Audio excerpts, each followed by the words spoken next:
Сәлеметсіздер ме, құрметті оқушылар? Бұл қарапайым математика және сіздермен бірге Мейірбек Жоламан. Бүгін біз номері бірінші сабағымызды бастаймыз. Заттарды санау. 10-ға дейін санауды үйренесің. Бірінші есеп. Суреттегі заттарды сана. Неше сөзін пайдаланып, сурет бойынша сұрақтар құрастыр. Мысалы, суретте неше шар бар? Біреу, екеу, үшеу, төртеу, бесеу, алтау. 6 шар бар. Суретте 6 шар бар деп жазамыз. Келесі. Суретте неше тәрелке бар?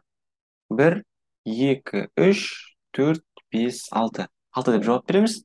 Және суреттен неше оқушыны көрдіңіз? Бізде суретте 6 оқушы бар.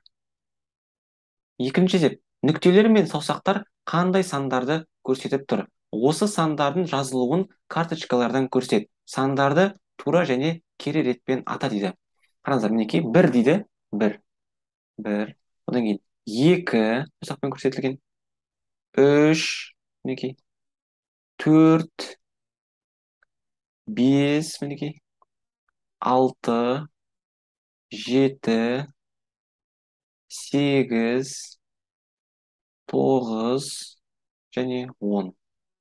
Тура ретпен атайық. Олар 1, 2, 3, 4, 5, 6, 7, 8, 9, 10.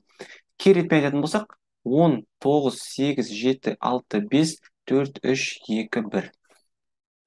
Есінде сақта, цифр санды жазуға арналған таңба. Сан санаудың немесе өлшеудің нәтижесі. Үшінші есеп, бір затты жасыр. Ол реті бойынша нешінші тұрғанын досына айт дейді. А нұсқасы бойынша біздер барлығының ретін айтайық. Мысалы, қонжық бірінші, робот екінші, көлік үшінші, тауық төртінші орында тұр. А нұсқасы: доп бірінші, ұшақ екінші, панда үшінші, ит төртінші орында тұр. Төртінші есеп, заттарды сана. Олардың санын карточкалардан көрсет дейді. Мысалы, біздер оны көрсетіп тұрмыз. Мысалы, мына жерде бір кубик тұр, бір текшеде, бір деп көрсеттік. Келесі мына жерде 4 зат тұр. 4 деп неге көрсетеміз? Келесі бізде 3 зат тұр, 3 деп көрсетеміз. 5 зат тұр екен мына жерде. 5 зат. Және соңғысында 2 зат бар.